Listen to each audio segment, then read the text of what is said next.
नमस्कार, आप देख रहे हैं हिंद न्यूज। तो चलिए जानते हैं आज की मुख्य खबरें क्या है। जेईई परीक्षा शुरू, छात्र मास्क और ग्लव्स पहनकर सेंटर पहुंचे। सोशल डिस्टेंसिंग के लिए गोल घेरे बनाए गए तो किसी ने बाइक से 100 किलोमीटर का सफर तय किया। National testing agency NTA engineering प्रवेश परीक्षा जेईई मेंस देश भर में मंगलवार से शुरू हो गई है।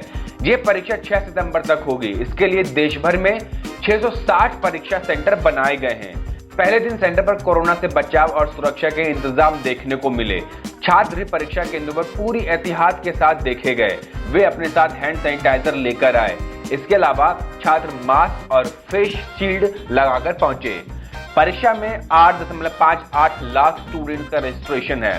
पहले दिन 2 पारियों में सुबह 9 से दोपहर 12 बजे तक और दोपहर 3 से शाम 6 बजे तक परीक्षा हुई। परीक्षार्थियों को दिए गए एडमिट कार्ड में कोरोना और अन्य 22 निर्देशों का पालन करना है। परीक्षा केंद्र में सभी व्यवस्थाएं कैशलेस है। इस बार कोर्ट से स्टूडेंट्स के एडमिट कार्ड चेक किए गए। सेंटर से 20 मीटर दूरी तक ही गाड़ियों को पहुंचने की अनुमति दी गई। मध्य प्रदेश सरकार का बड़ा फैसला, 30 सितंबर तक सभी स्कूल बंद, जारी रहेंगी ऑनलाइन क्लासेस। कोरोना संक्रमण के खतरे को देखते मध्य प्रदेश की शिवराज सरकार ने एक अहम फैसला लेते हुए फिलहाल स्कूल नहीं खोलने का निर्णय किया है। स्कूल शिक्षा विभाग ने सभी स्कूलों को बंद ही रखने का फैसला लिया है। शिक्षा विभाग की ओर से जारी एक आदेश के अनुसार कोरोना महामारी के चलते प्रदेश के सभी सरकारी और निजी स्कूल 30 सितंबर तक बंद रहेंगे। गौरतलब है कि इससे पहले स्कूलों को 30 अगस्त तक बंद रखने का फैसला लिया गया था, जिसके बाद अब नया आदेश जारी किया गया है। स्कूल शिक्षा विभाग के आदेशानुसार स्कूल में भले छात्र छात्राएं को ना बुलाने का फैसला लिया गया हो, लेकिन 21 सितंबर से सभी सरकारी और निजी स्कूलों में ऑनलाइन पढ़ाई और उससे जुड़े हुए दूसरे कार्य के लिए शिक्षक पहुंचेंगे। यानी 50% टीचिंग और नॉन टीचिंग स्टाफ के साथ सरकारी और निजी स्कूल खुलने जा रहे हैं। स्कूल शिक्षा विभाग ने गाइडलाइन जारी करते हुए कहा कि 21 सितंबर से स्कूलों में 9वीं से 12वीं के छात्र समस्याओं के समाधान के लिए जा सकेंगे। उनकी स्पेशल क्लासेस भी ली जा सकेंगी, लेकिन अभिभावकों की अनुमति लेकर ही 9वीं से 12वीं तक के छात्र कुछ घंटों के लिए स्कूल जा सकेंगे। अभिभावकों की लिखित सहमति के आधार पर शिक्षकों से मार्गदर्शन ले सकेंगे और ऑनलाइन पढ़ाई के दौरान आ रही परेशानियों पर टीचर से बात कर सकेंगे। सुशांत सिंह राजपूत केस में आया नया मोड़, दवाई को लेकर बहन का एक और बड़ा खुलासा व्हाट्सएप चैट सामने आया। सुशांत सिंह राजपूत की मौत के मामले में एक नया व्हाट्सएप चैट सामने उभर कर आया है, जो संकेत कर रहा है कि सुशांत की मानसिक स्थिति के बारे में परिवार को पहले से जानकारी थी। एक्सेस किए गए चैट के रिकॉर्ड में सुशांत की बहन प्रियंका इलाज और दवाओं के बारे में बातचीत कर रही थी, जबकि सुशांत के पिता ने पटना में दर्ज एफआईआर में दावा किया है कि उन्हें अपने बेटे के मानसिक रोग के बारे में किसी भी तरह की जानकारी नहीं है। साथ ही उन्होंने यह भी दावा किया है कि बिना उनकी जानकारी के बेटे का मानसिक इलाज कराया जा रहा था। मामले से जुड़ी नई चैट के अनुसार सुशांत को परिवार के द्वारा बिना डॉक्टर के विमर्श के ही दवाइयां दी जा रही थी। बता दें कि रिया चक्रवर्ती ने सुशांत सिंह राजपूत को डेट कर रही थी और उनकी मौत से 6 दिन पहले 8 जून को ही उनका घर छोड़ा था। राजपूत अपने अपार्टमेंट में मृत अवस्था में पाए गए थे। ट्रंप ने कहा एस्ट्राजेनेका की वैक्सीन फेज 3 के ट्रायल में पहुंची। 30,000 लोगों पर ट्रायल होगा। दुनिया में अब तक 2.56 करोड़ केसेस। दुनिया में कोरोना वायरस के अब तक 2,56,21,925 मामले सामने आ चुके हैं। इनमें से 1,79,22,092 मरीज ठीक हो चुके हैं, जबकि 8,54,229 लोगों की मौत हो चुकी है। अभी 68,45,604 मरीज ऐसे हैं जिनका इलाज चल रहा है। अमेरिकी राष्ट्रपति डोनाल्ड ट्रंप ने सोमवार को एक प्रेस कॉन्फ्रेंस में कहा एस्ट्राजेनेका की वैक्सीन फेज 3 के ट्रायल पर पहुंच गई है।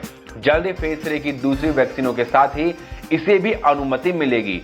हम वो काम कर रहे हैं जिसको लोग असंभव मानते थे। एस्ट्राजेनेका की वैक्सीन को ऑक्सफोर्ड यूनिवर्सिटी के रिसर्चर्स ने विकसित किया है। कंपनी ने कहा कि फेज 3 के ट्रायल में अमेरिका में 80 जगहों पर लगभग 30,000 वॉलंटियर्स को शामिल किया जाएगा। अमेरिका में 2 कंपनियां मॉडर्ना और फाइजर की वैक्सीन भी फेज 3 के ट्रायल पर है। दोनों कंपनियां 30,000 वॉलंटियर्स पर ट्रायल कर रही है। दिल्ली में सीरो सर्वे का तीसरा चरण शुरू, वार्ड स्तर पर लिए जाएंगे सैंपल। सत्येंद्र जैन ने कहा राष्ट्र राजधानी दिल्ली में एक बार फिर कोरोना वायरस के मामले रफ्तार पकड़ने लगे हैं। इस बीच मंगलवार से राजधानी में सीरो सर्वे का तीसरा चरण शुरू हो रहा है। दिल्ली के स्वास्थ्य मंत्री सत्येंद्र जैन ने मंगलवार को कहा कि सोमवार शाम तक दिल्ली में कोरोना के 1358 केस आए थे और 1507 लोग रिकवर हुए थे। इस दौरान 18 लोगों की मौत हुई थी और अभी तक कोरोना का कुल आंकड़ा 1,74,748 पहुंच गया है। सीरो सर्वे को लेकर स्वास्थ्य मंत्री ने कहा कि आज से सीरो सर्वे का तीसरा चरण शुरू हो रहा है। इस बार हम वार्ड के स्तर पर सीरो सर्वे कर रहे हैं। सभी 272 वार्ड से सैंपल लिए जाएंगे। इससे पहले जिलों के स्तर पर सैंपल लिए गए थे। इस बार हम वार्ड के स्तर पर सैंपल इसलिए ले रहे हैं ताकि पता चल सके कि छोटे छोटे इलाकों में कोरोना संक्रमण की क्या स्थिति है। इस बार का सैंपल साइज 17,000 है। लगभग एक हफ्ते तक सैंपल लिए जाएंगे और उसके बाद हफ्ता 10 दिन में रिपोर्ट आएगी।